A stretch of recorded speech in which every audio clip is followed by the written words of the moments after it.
Dragon's Dogma is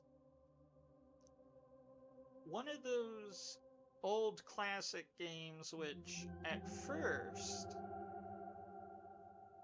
seems like a pretty simple open world RPG with questionable viability here and there. But it's an action RPG that combines Shadow the Colossus mechanics and hack and slash RPG with, I'm going to say, Dark Souls, but the reason why I'm pretty miffed at that last one is this game is way too easy to be compared to Dark Souls. It would be more like a Fallout rendition of Dark Souls.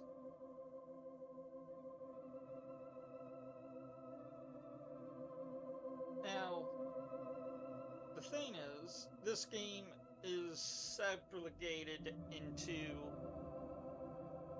different playstyles based off of what class you pick.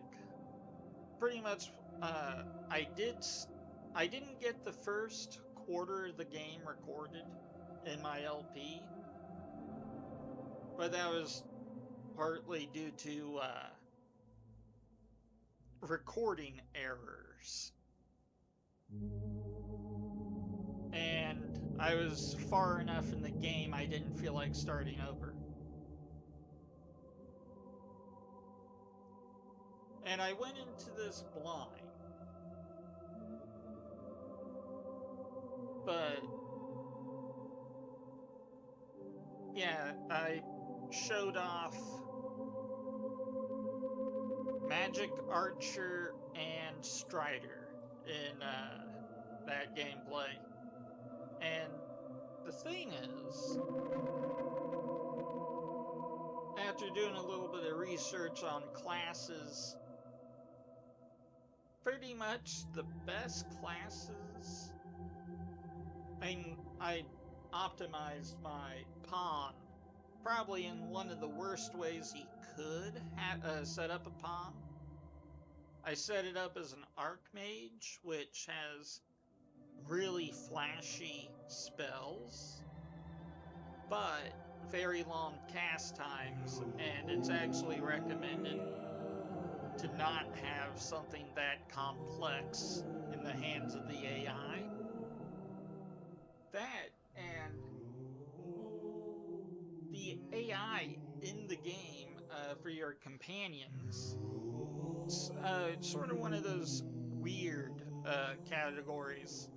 It's also, I mean, it's literally one of the only action RPG games I've seen that utilizes a customizable group of AI that isn't truly customizable, because the AI has a learning system to it. It's monkey see, monkey do.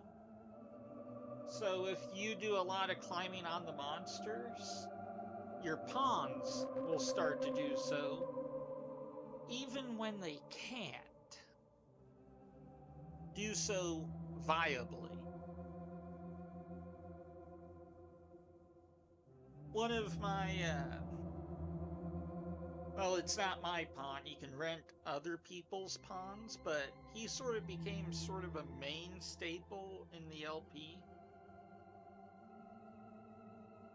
All that playthrough. And he lasted a whole lot longer than my pawn, which was essentially a glass cannon build. And he got to the point where he started to climb the monsters alongside me so he could punch it. I thought that it's actually pretty fucking hilarious because there was actually a couple of clips in there. I'll probably cut those out. We'll actually find them and put them as part of the video here.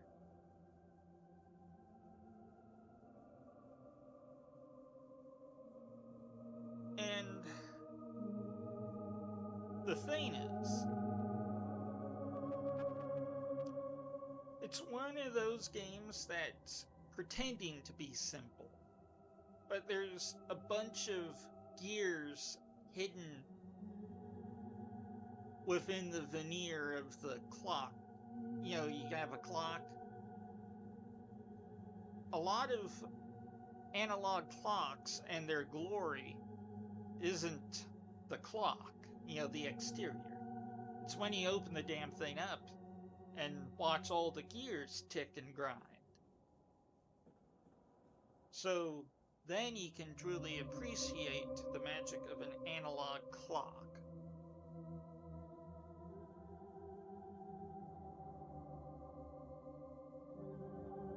And self-learning companions that start doing the things you do is probably one of the most interesting ideas for companions I've seen. For example,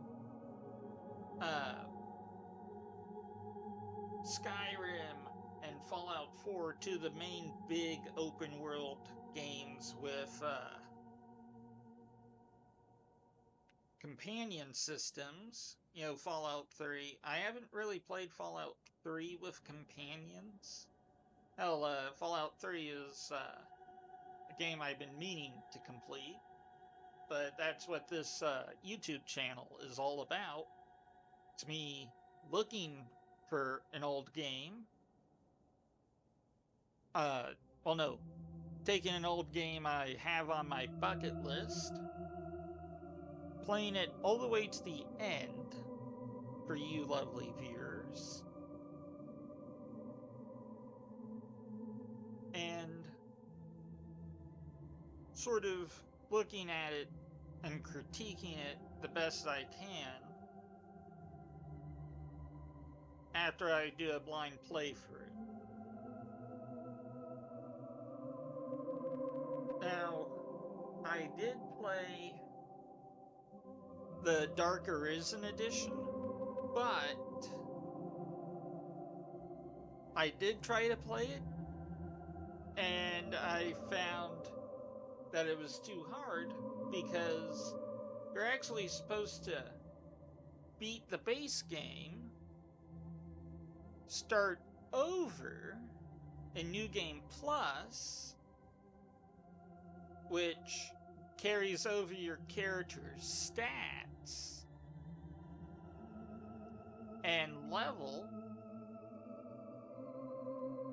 to a new game where all the enemies are scaled around that. But the Dark Arisen DLC area is stagnant. It doesn't move with you. So you have to beat the game 3 times is the recommendation for the easiest time. But it's sort of... But that DLC is literally just a piece of the picture within the endgame / story of the game. So the game starts off, you get your heart eaten out by a dragon, and you go on an epic quest to hunt that bastard down and get your heart back.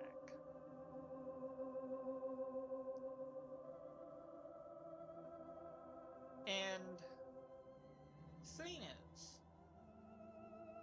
one of the strong suits of this game compared to Skyrim Skyrim froze dragons, which are these epic fantasy creatures that are supposed to be really hard to kill, to the point where they don't necessarily like each other, and they would in turn be territorial, more akin to D&D dragons this game takes. And there's only the one dragon, the true dragon. There is a clone dragon that spawns in one specific area of the game I accidentally found.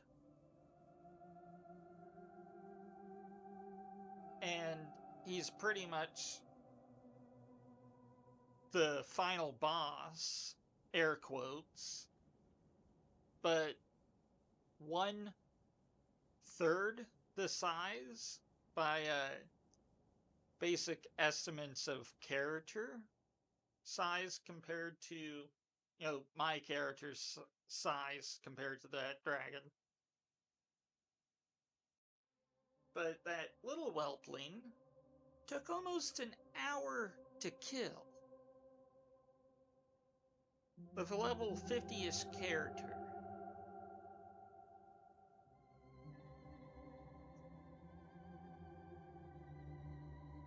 Now, I did do my best to do all the side quests I could before I finished the game, so I could rank them, except for one specific variety, which pretty much is one of the worst parts of the entire game. Escorts.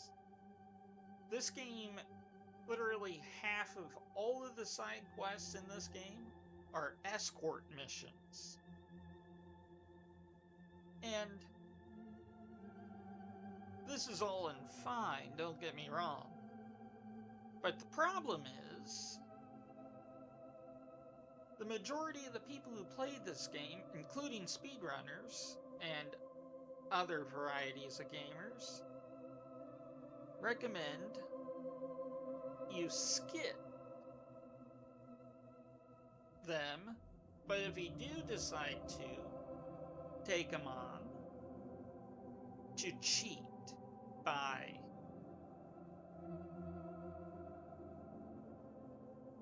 this also ties into the very unique fast travel system called warp stones.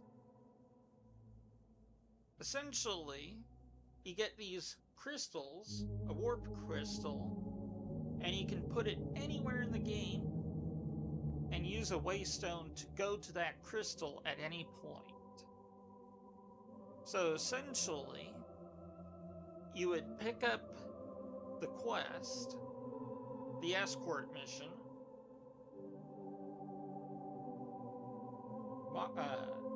open up the map, put the marker down, your waypoint marker, cancel out the quest, go to that waypoint, drop a crystal, go back, re-accept the mission, and just fast travel to your little waypoint monument. And then you're done.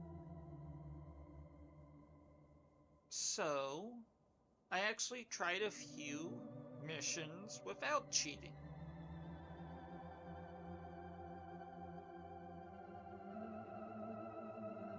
It went as well as you would think.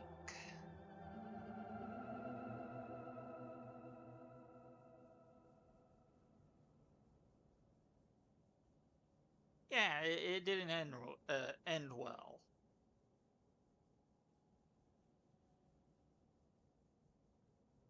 I only got like 2 before I just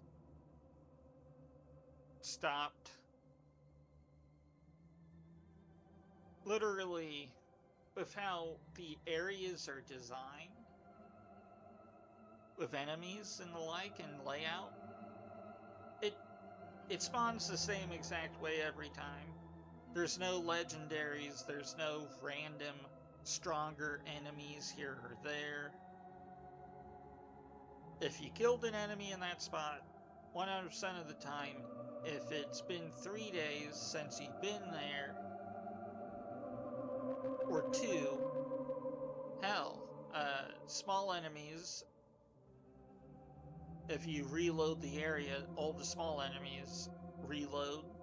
The bigger ones take about 24 hours in-game, from what I noticed, to respawn. And then the Goliath class enemies is what I'm going to call them, for lack of a better word. Which are essentially bigger mini-bosses, is the best way to put it. Or unique mini-bosses.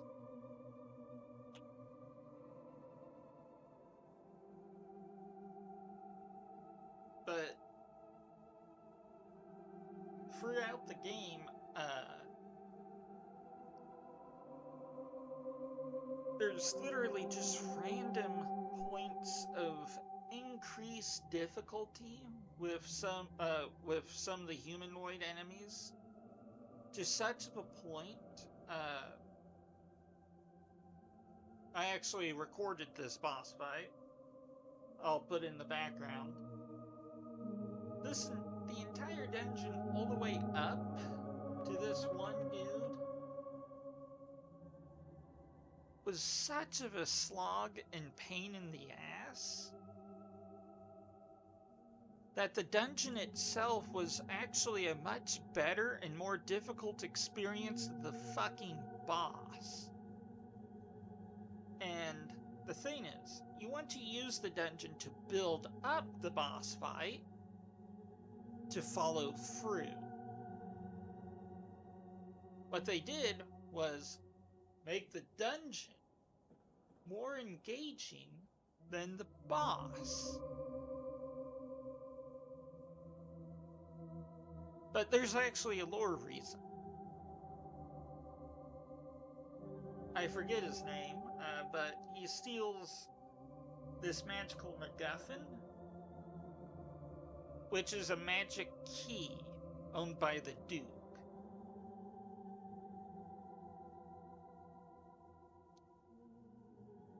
The Duke hires you to go get the magical MacGuffin back. And this wizard takes it all the way up to the Storm Arena, which is the place you killed the Griffin previously in the game, which, if memory serves correct, I did not capture. Or I did, but I'm going to be real honest. The Griffin, it's a really nice encounter. It's more theatrical than actual gameplay, considering the bastard melted 5 minutes in the arena. But they build him up like as this really big, engaging boss, and then it just dies. Well, back to this wizard. He sets up the entire dungeon and way with what I think are the Leviathan bowmen. Essentially, they have bows that are so big, if you get hit with one arrow, you get thrown across the entire room. And there's staircases. And literally, I will admit, when the game developers actually give a shit, they can actually make the environment a really, really difficult encounter with some of these enemies.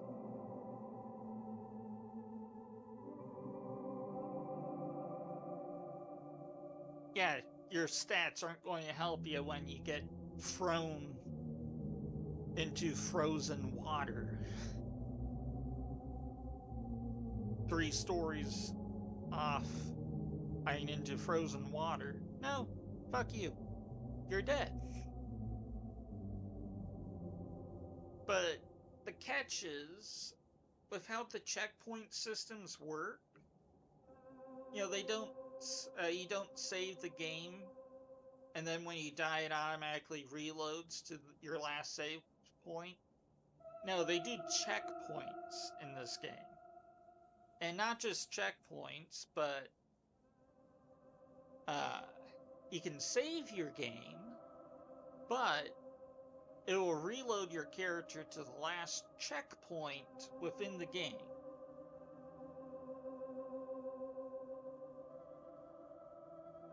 And whenever you die, it automatically saves over your previous save and reloads you to the checkpoint.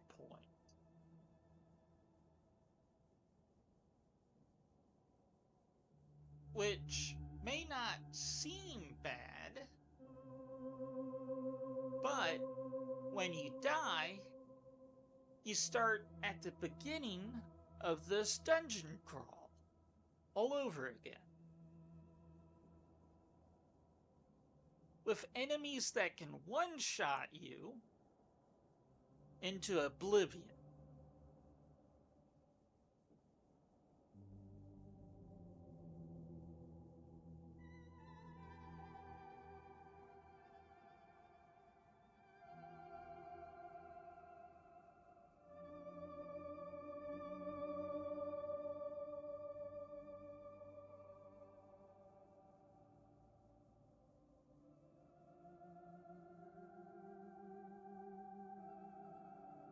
Don't get me wrong, this dungeon is really engaging with the player, and it actually uses set design pretty well when it wants to. The game, that is. But occasionally they just say, fuck it, let's make it a huge pain in the ass. But there's actually a much greater reason I'll get into a bit later. So when you finally get up to the turret of where this wizard is, you start this boss fight, and it's fantastic. You finally have something that is generally difficult and isn't killing you. And it's this gorgeous thematic, oh, he's dead at a quarter of the health bar. No, he's not dead. He used the magical MacGuffin to open up a portal, sending him out the time loop. Yeah, there's a time loop. Freeing him from the true torments of the living hell that is Dragon's Dogma.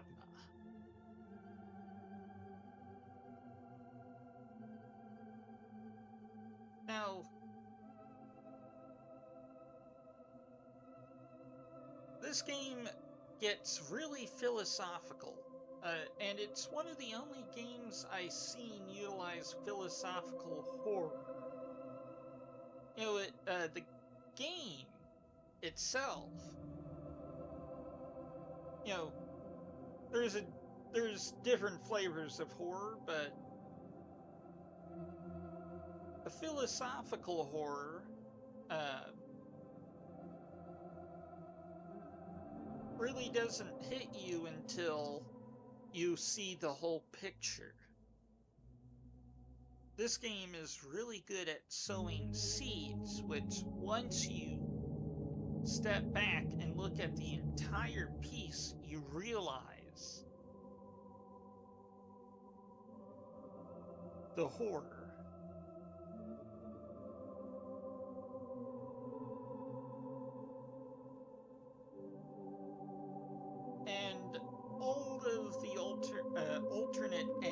stories amplify that. You know, they give you snippets of what this cycle is. This guy used the magical MacGuffin to escape the cycle. And it's actually pretty similar to the Rick and Morty, where that one Morty goes rogue and sacrifices the entire Rick's Citadel to escape the hell that is the Rick universe.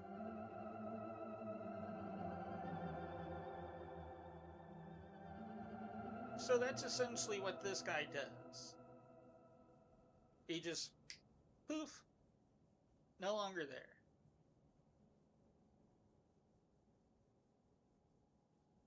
End of quest.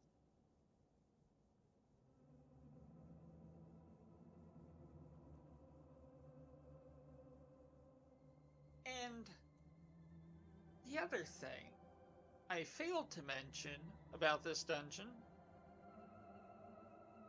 is to get to there from the kingdom where you got the quest to begin with takes about 3 hours of in-game walking, but that also includes killing the shit that prevents you from moving forward.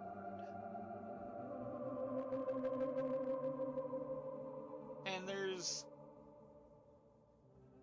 just one stone golem in the entire game, and if you do all the side quests and the story quests, you have to kill him twice or run away from him. Thing is, in this game, after a point, killing the shit that the game throws at you is just pointless.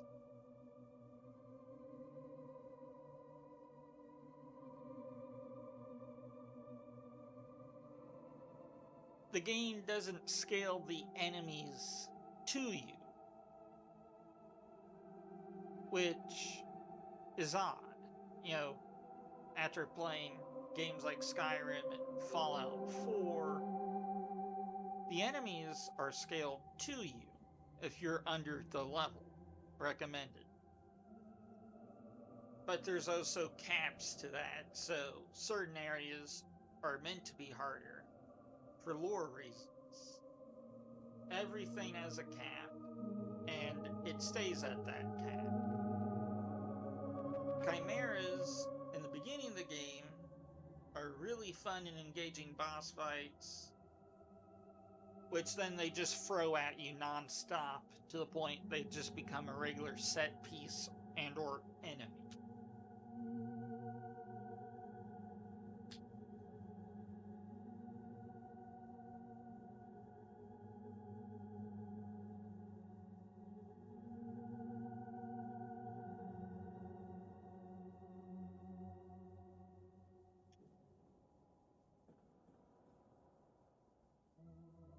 If you talk to the Fool will tell you that the Duke himself was once in your shoes. He slew a dragon, and that's why he became the Duke.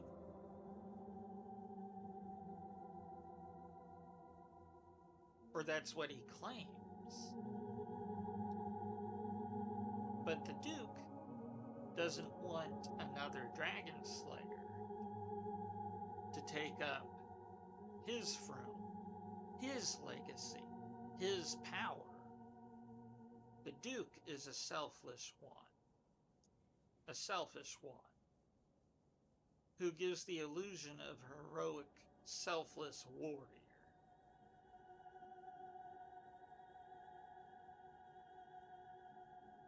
But he bit deep down into the curse of the dragons.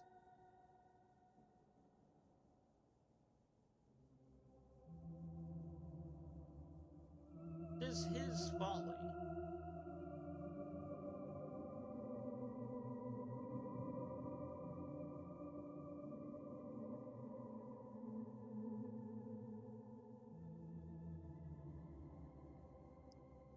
But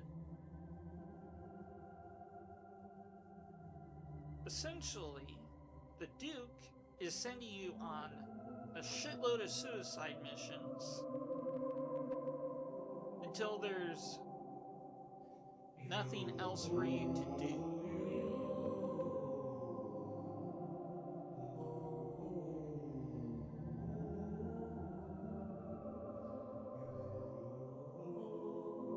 So the Duke,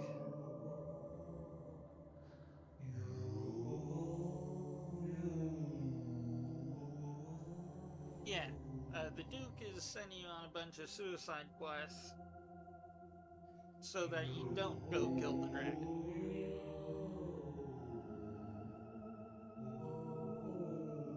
I'm kind of skipping a bunch of this because, for fuck's sakes, literally one of the quests I went on was babysitting someone's kid.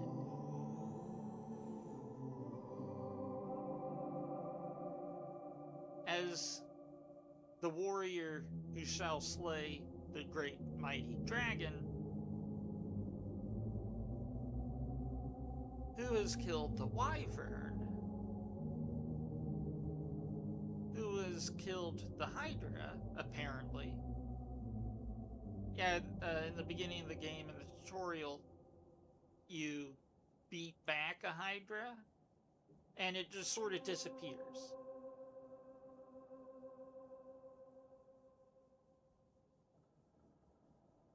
Yeah, this game does that a lot. There's actually a bunch of plot points that just pop out of existence, like that one wizard.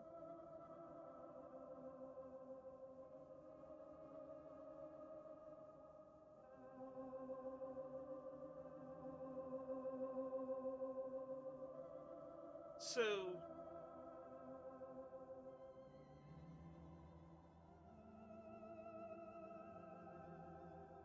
essentially, before you go kill the dragon, there's this cult which has its own little sort of pseudo storyline. I say pseudo storyline because they're side quests that prelude or give the illusion of being side quests that prelude to the end.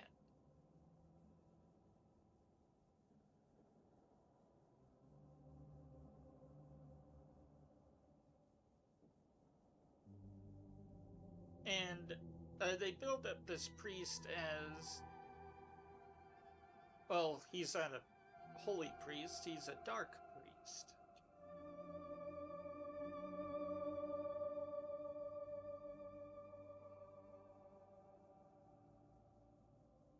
But I kind of like, I have a little bit of a soft spot for games that use an evil priest or pastor or similar stereotype.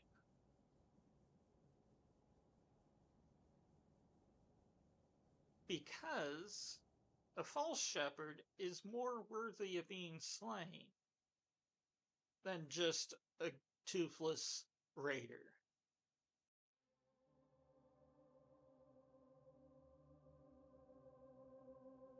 Which is sort of a downfall that most Fallout games have. It's either raiders, ghouls, super mutants.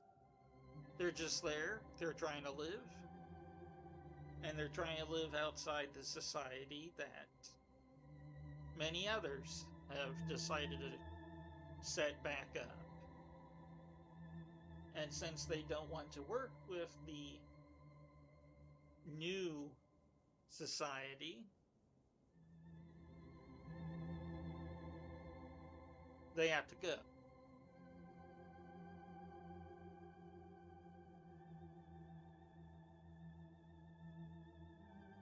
You know, it's, you have to do it right. probably one of the only shows I've seen it done right, anime-wise, is Berserk. But that's not this video. So, he's taken over a castle, blah blah blah, a great fortress. You get to the top, you fight all of his priests, but he uses them as sacrifices to summon an eldritch evil, which then you kill. And just about when you finally get the knife to him, the dragon swoops in, picks him up, and crushes him.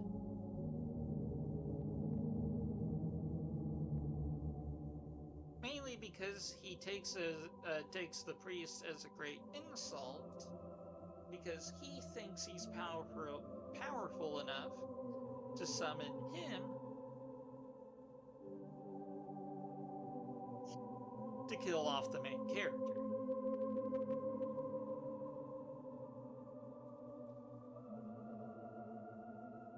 Spoilers.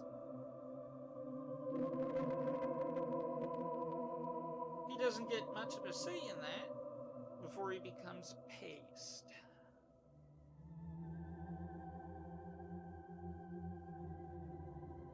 Then the dragon gives you the ultimatum to go seek him out and be done with the Duke's bullshit.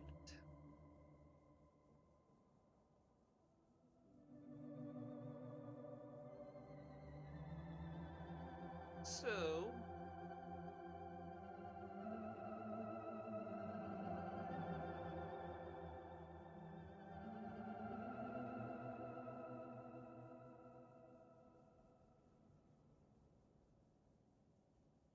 well, before I continue to the dragon, there's actually this character called the Dragon Forged, who fought the dragon and gained their heart back.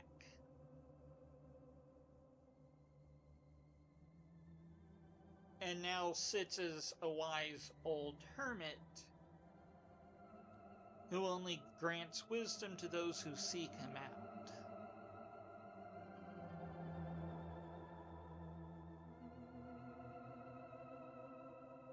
Literally, he's just an exposition piece that's only here as a method to add an extra place to go before you go kill the big dragon. He also shows up in the middle of the game, and in a side quest I did not complete before I went to continue the game. There's actually a handful of points in the game where if you don't complete the side quests, you're barred from completing them in that run.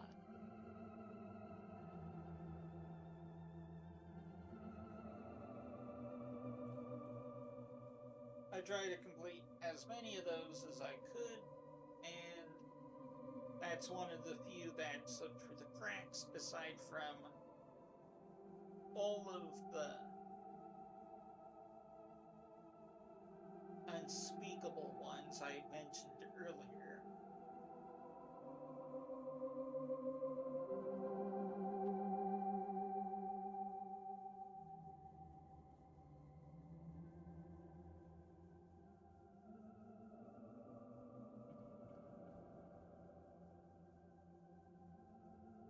But aside from the escort missions being pretty much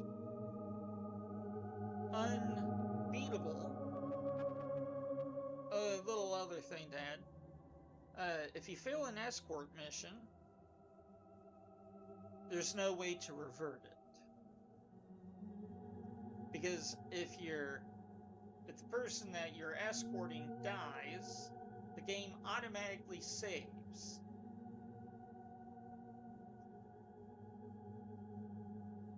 So there's no do-overs in them. So they're just really hard to do, and pretty much the world design is also made to make doing them impossible.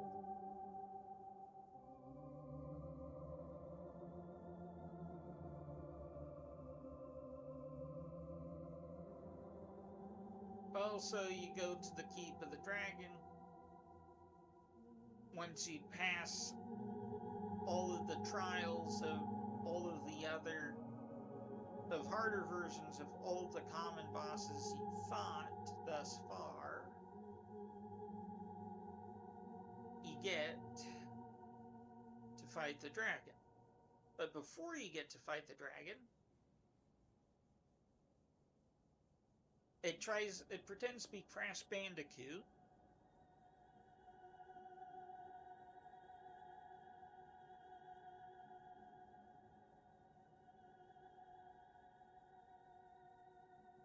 Also, they add a new button exclusive to this mode that you have to press to run faster than the dragon. But once you've run full speed, it's pretty easy.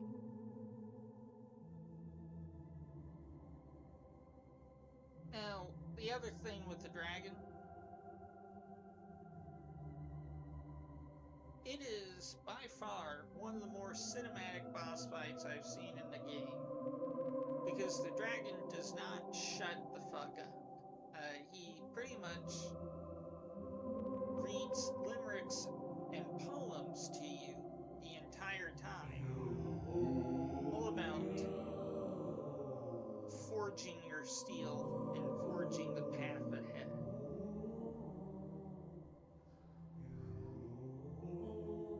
Alluding to that he's just a test. Once you beat him, you get your heart back. But the catch is the world burns.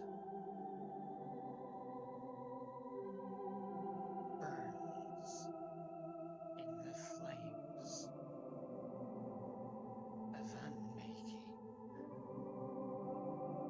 But yeah, essentially the world implodes. You go visit the Duke. Oh, and that's after your lovely night with whatever the game thinks is your most favorite NPC.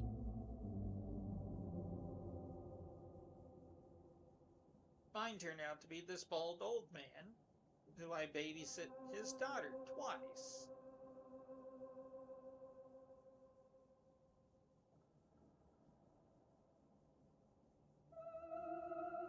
Yeah.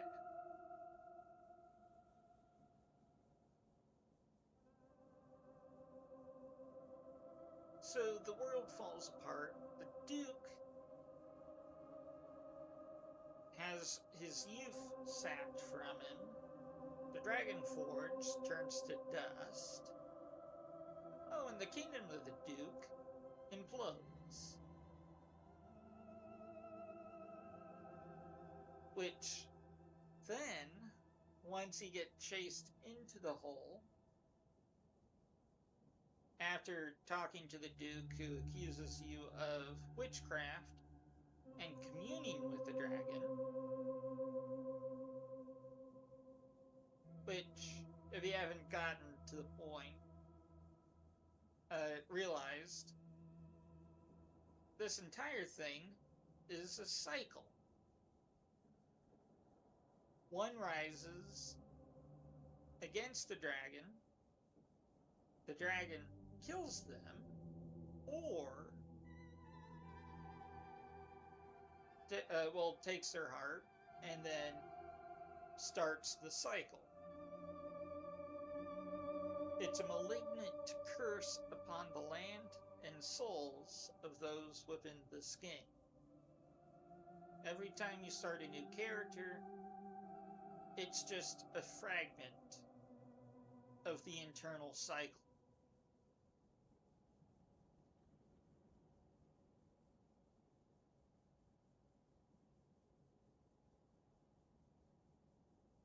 Each of the characters in this trinity, the Dragon Forged, the Duke, and the Dragon, are actually false peaks for those who almost made it. Follies to those who failed to iron out their conviction to the path.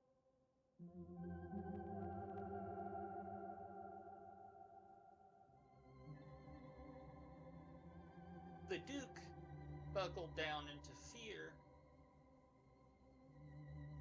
and communed with the dragon, and he was given a coward's promise. The Duke is always shedding his hair due to the stress. He has been given a false, half-eternal soul and body, tempered by the dragon. But the catch is, he has to kill one who he truly loves with his bare hands every couple of cycles, but each time it lessens its effect.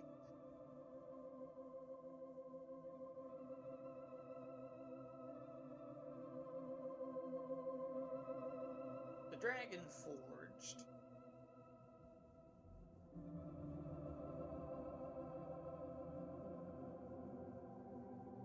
I don't really know where he fits into the endings, but if you commune with the dragon, you become the Duke. If memory serves correct, there's another opt-out point around the time where you do the final battle with the dragon,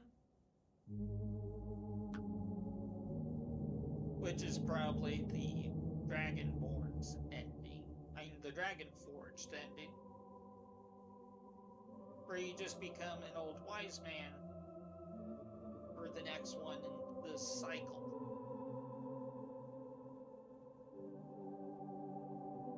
Dragon's ending comes in a bit later, so we're going to skip him for now. So,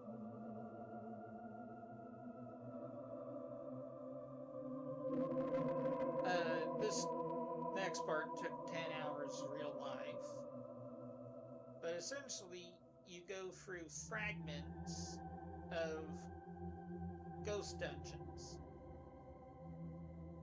to look for wake stones. Once you have enough, it opens up the gate to the true final boss.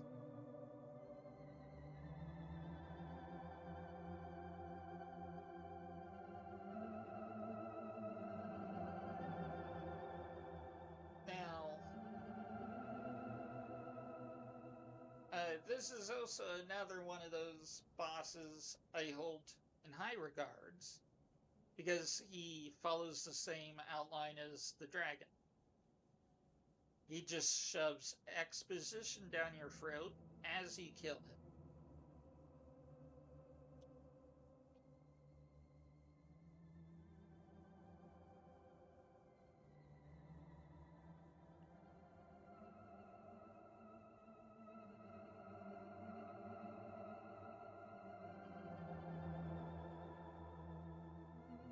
So, essentially, when you're about to kill him... Oh wait. This opens up another ending, which is the game, New Game Reset. New Game Plus Reset. He gives you the option to go back to the beginning and live out your life as a nobody.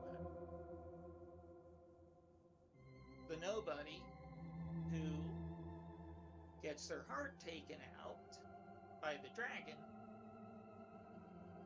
starting the cycle over again, but with the same character.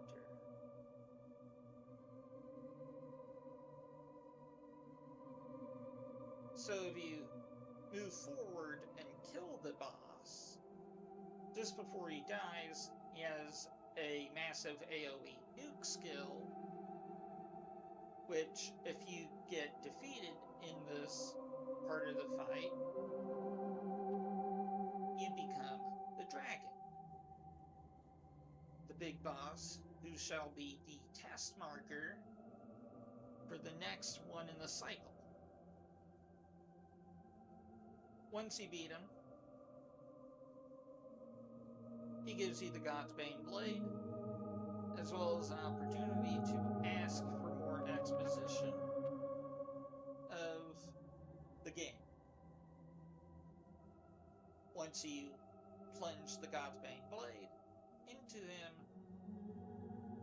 you become what he was. A god on a throne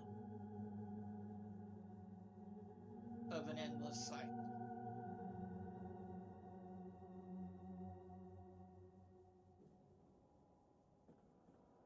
Now,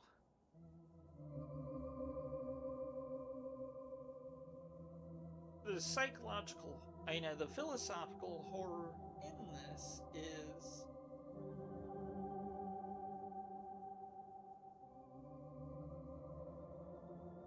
the fact that the Dark Arisen DLC is literally a manifestation of all the pain and suffering from the eternity of cycles of combination of all the NPCs and all those who failed to even come up to the point where they fought the dragon. So, all the resentment of the characters and pawns of those who failed to beat the game by just leaving. They just AFK'd or put down the game and never picked it up again.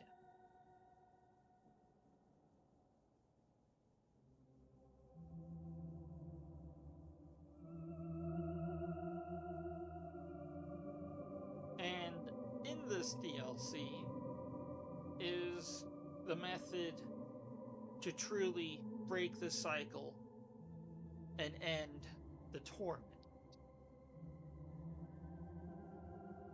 And finally allow the game to lay at rest. But the problem is, like I mentioned, you need to beat New Game Plus about 2, maybe 3 times recommended minimum. It's recommended to at least do it once before you go to the Dark Isles because of the difficulty, and it's kind of also recommended to do it in bits. Go as far as you can in the New Game Plus first one, and when you can't progress anymore, go kill the dragon again, start over in New Game Plus, continue, yeah. But if you got what many consider the true ending in the base game, which is becoming the owner of the Hollow Throne,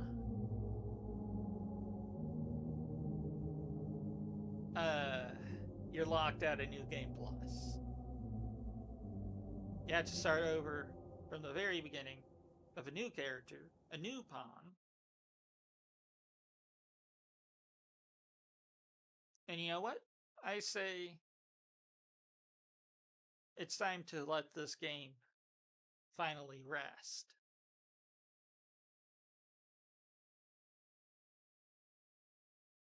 I hope you enjoyed the video.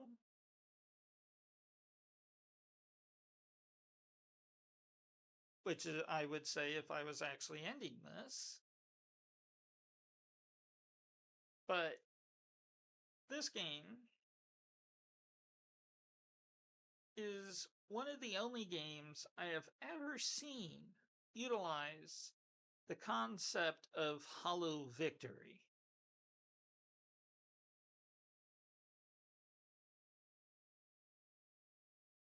A solid victory means something. You actually done something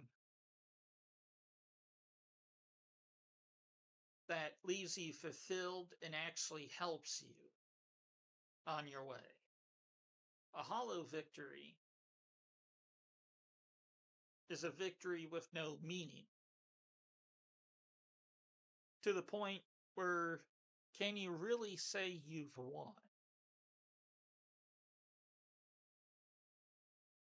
Every time, I know, this game has an idea of literally kill stealing some of the bigger and more badder and more interesting bosses from you.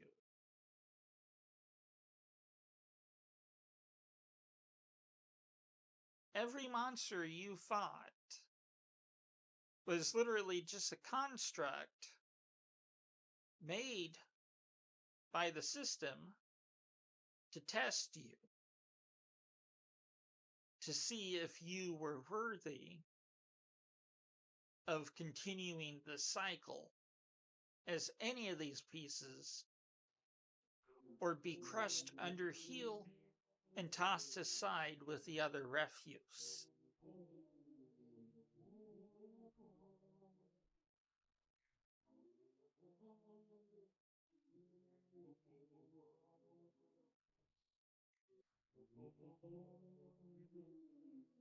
And the thing is, I may never come back to this game, Dark Arisen or not, because honestly, I don't feel like playing a game that's literally designed more as a philosophical piece of art and critique. Literally, the Dark Arisen chapter is more of a way to add a true end game. You know, like how some MMOs have a map system, like Path of Exile. But the thing is, the customization of your characters is there, but it's sort of a hollow one. There's no way to specialize your stats or truly build your character the way you want. You have to follow presets and rules within those presets.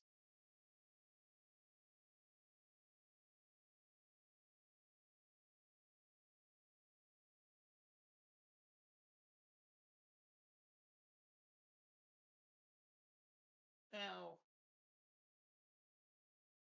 this game is the master of hollow victory, narratively speaking. Literally, this game is more of a trap to ensnare.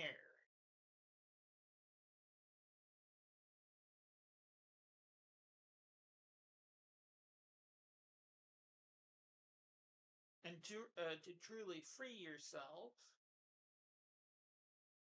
you just need to let it go and let it slumber as a sleeping dragon in an endless raid. As a hidden jewel underneath the stone,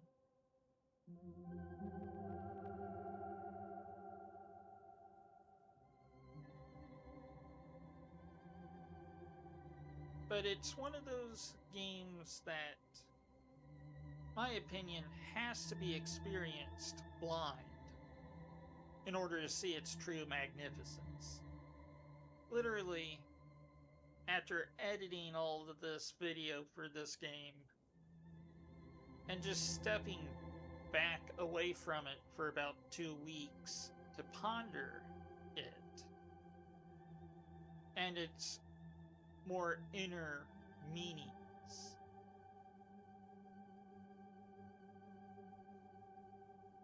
it is truly the Master of the Hollow Victor.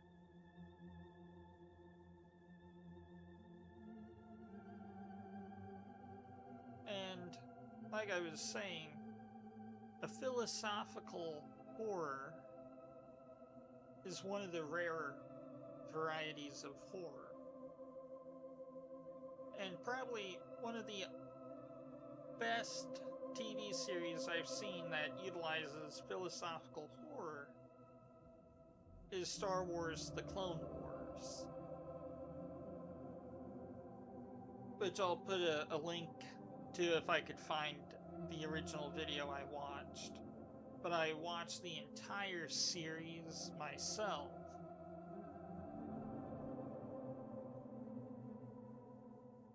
And it has pretty similar themes to Dragon's Dogma, in the fact that it's technically a true philosophical horror.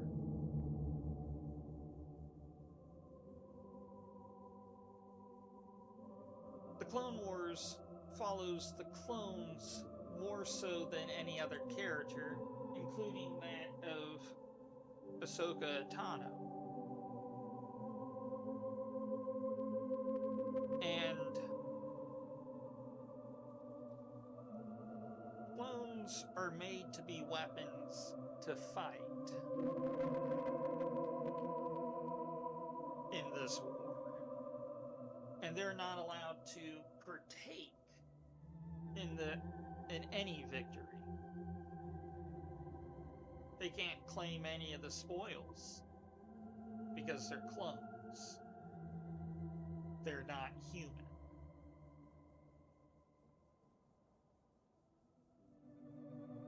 They fight mindless droids,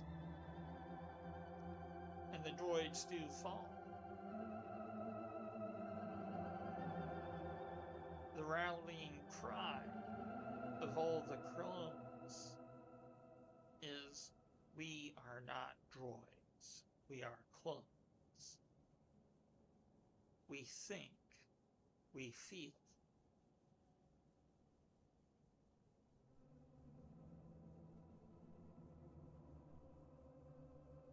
For those who've seen the movies, know every victory within the Clone Wars the Jedis partake is a truly hollow one.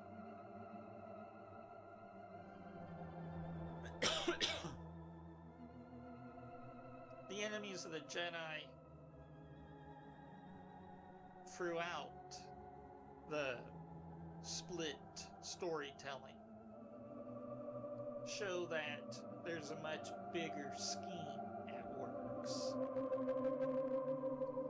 One to upset the balance and view of Jedi in the entirety of the people, to make them look like war-crazed zealots who want nothing but war, claiming for false peace.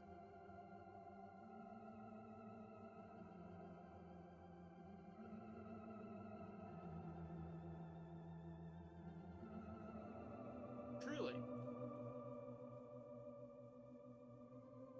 can one win in a war that was manufactured to be lost from the very beginning?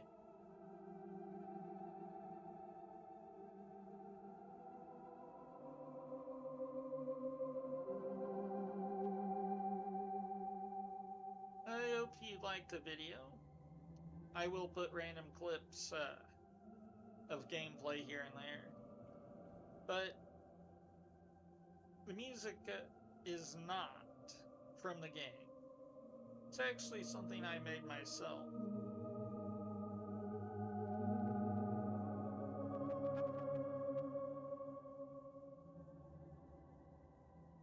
This has been Retro Crazar. I hope you liked the show. Like and subscribe. Hell, leave a comment or two. And let us partake in the hollow victory.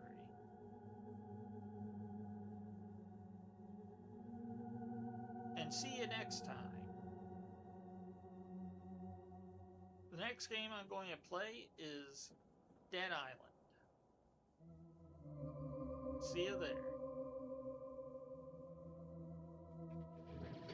The battle is won, but here we stand on the top,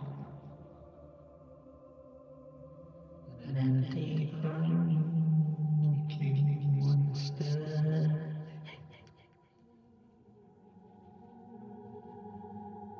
But now we find the hollow torments.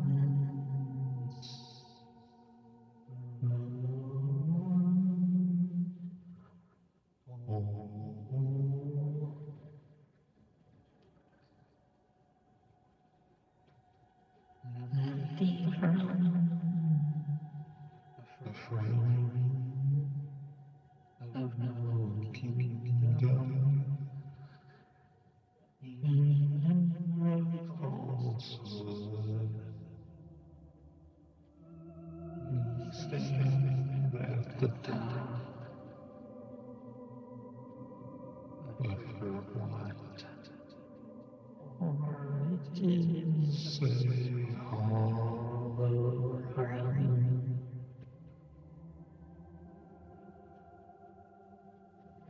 For no one and everything.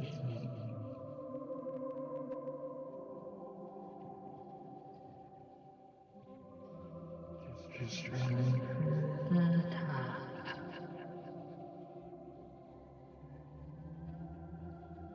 of a meaningless world.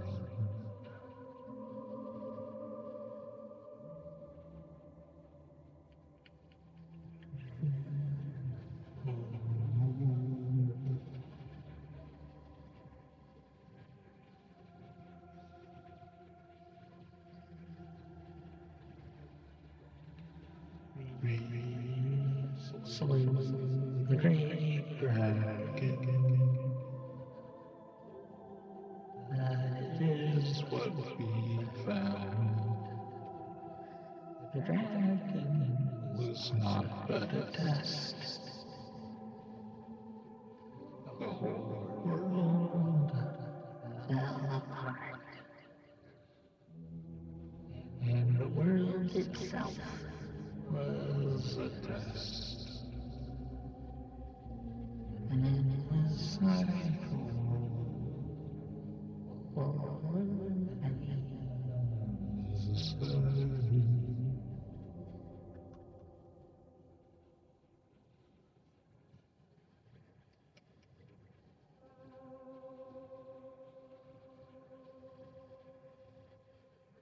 Oh, just sit down the controller,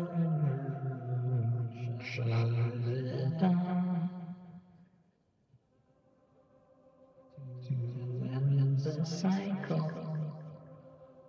What was it? The game down and let it rest, or be in a cycle of pain.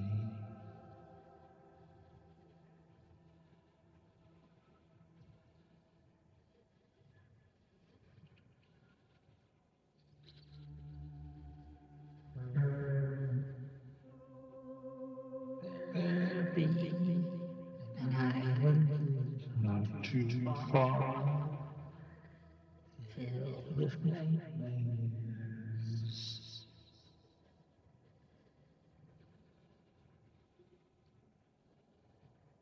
Full of the crystal wise resentment and fond of all those who were pain or died in the cycle forever.